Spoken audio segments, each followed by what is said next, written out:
రాజన్న సిరిసిల్ల జిల్లా ముస్తాబాద్ మండల కేంద్రంలో మండల స్వర్ణకార సంఘం ఆధ్వర్యంలో మార్వాడి కార్పొరేట్ జ్యువెలరీ షాప్ ఏర్పాటు చేయవద్దని రైతు ఫంక్షన్ హాల్లో స్వర్ణకారుల సమావేశం ఏర్పాటు చేశారు. ఈ సమావేశానికి రాష్ట్ర జిల్లా మండలాల అధ్యక్షులు హాజరై స్వర్ణకారుల సమస్యలపై చర్చించారు.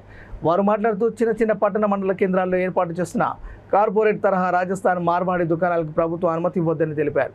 స్వర్ణకారుల పొట్ట కొడుతున్న కార్పొరేట్ జ్యువెలరీలు గ్రామాల పట్టణాలలో ఏర్పాటు చేయకుండా ప్రభుత్వం ఉత్తర్వులు ఇవ్వాలని, స్వర్ణకారులపై జరుగుతున్న అక్రమ కేసులు రికవరీలను వెంటనే అరికట్టాలని, జీవో 272 సవరించి ప్రభుత్వం వెంటనే అమలు పరచాలని, పుస్తె మెట్టలు, రెడీమేడ్ అమ్మకాలను నిషేధించి స్వర్ణకారుల కుల వృత్తులను కాపాడాలని ప్రభుత్వాన్ని విజ్ఞప్తి చేశారు.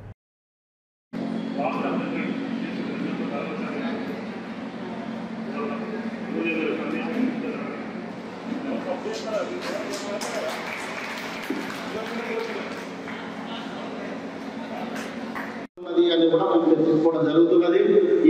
ఈ సభాముఖంగా కూడా వాళ్ళు కూడా నేను రిక్వెస్ట్ చేస్తా ఉన్నా అన్న మండలం, ఎందుకంటే రీసెంట్గా హుజరాబాద్లో కూడా పాన్ బ్రోకర్ అని పేరు చెప్పి ఒక జ్యువెలరీ షాప్ పెట్టడం జరిగింది. వాళ్ళు ఏంటంటే ఫస్ట్ అన్ని పర్మిషన్ తీసుకొని పెట్టిన తర్వాత మనం ఏం చేయలేకపోతా ఉన్నాం. ఇట్లాంటి పరిస్థితులల్లా మరి మనం ఇక్కడ మీటింగ్లు పెట్టుకుంటా పోతున్నా కాదు, గవర్నమెంట్ పరంగా మనం కొట్లాడే అవసరం ఉన్నది అన్న. దాని పరంగా కూడా మీరు ఒక ప్రణాళిక రూపొందించి ఏం చేస్తే మనం దీన్ని మన వృత్తిని కాపాడగలుగుతాం, మన సన్నకార సభ్యులను కాపాడగలుగుతామన్నా అది కూడా దీని కూడా మీరు కూడా తుఫాన పట్టణంలో జ్యువెలరీ షాప్ మండలంలో ఏమన్నా ముస్తాబాద్ మండలం, ఈ మండల కేంద్రంలో మండలంలో జ్యువెలరీ షాప్ ఏమైనా ఉంటుంది.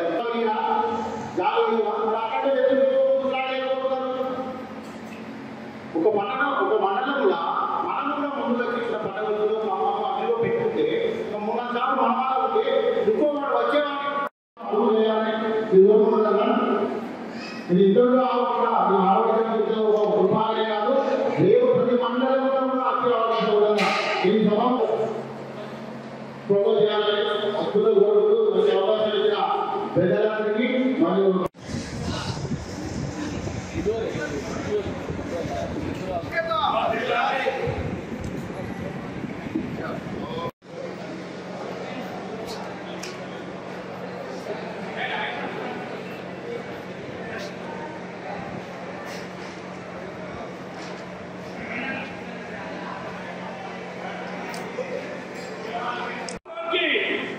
విశ్వబ్రహ్మణం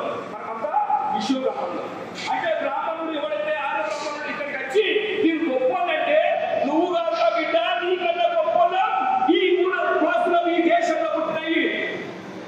మన జబ్బు దిగు మీద పుట్టిన భీమరాజు అన్ని కళలున్నా మనము జీవో అవ్వాలి కానీ జీవోలు ఎందుకు వచ్చాయి వల్ల పోరాడే శక్తి మనకు రావాలి. ఈ జగ్గమ్మ లాంటి ఏవైతే ఉన్నాయో వీటిని ఏర్పరచడానికి ఫస్ట్ మీరు జీవించే హక్కును అర్థం చేసుకోవాలి. ఇది మన వృత్తి, తాత నుంచి వచ్చిన వృత్తి. ఈ వృత్తిలో ప్రతి కులం తోటి, ప్రతి వ్యక్తి తోటి, ఈ చుట్టుపక్కల ఉన్న వాళ్ళతోటి వాయువంతంతో కలిసి ఉండే మన అస్తిత్వాన్ని జగ్గమ్మ వాడు రాజస్థాన్ నుంచి లేకపోతే గుజరాత్ నుంచి వచ్చి పెట్టుబడి వాడు స్వర్ణకారుడు కాదే, పెట్టుబడి ఉన్నది కనుక ఈ దందా పెట్టుకోండు.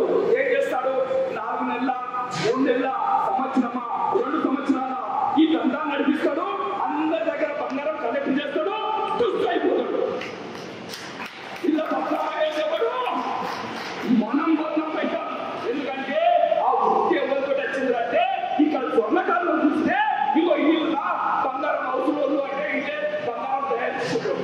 వాడు డూప్లికేట్ స్వర్ణకారులు వచ్చి బంగారం పెట్టకపోతే ఎవరికి పట్టం ఉంటుంది? మనలో పట్టం చేస్తారు కనుక ఈ పట్టాన్ని రాకుండా వాళ్ళు పరిమి పట్టినప్పుడే నిజమైన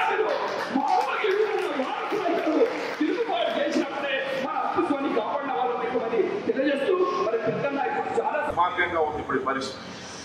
కుల వృత్తులు మన స్వర్ణకారులే కాదు, అనేక కుల వృత్తులు ఈరోజు ధ్వంసానికి గురవుతున్నాయి, మొత్తం విధ్వంసం అవుతున్నాయి. కార్పొరేట్ శక్తులు చాలా వేగవంతంగా దూసుకొని వస్తున్నారు. మీరు చూస్తే ఈరోజు రిలయన్స్ కానీ, మోర్ షాపులు కానీ, చిన్న కిరాణా షాపులు నడుపుతున్నటువంటి వాళ్ళ జీవితాల మీద ధ్వంసం చేస్తున్నటువంటిది చూస్తున్నాం. అందుకే ఒక ఫ్రెంచ్ ఫిలాసఫర్ అంటాడు, నాజీలు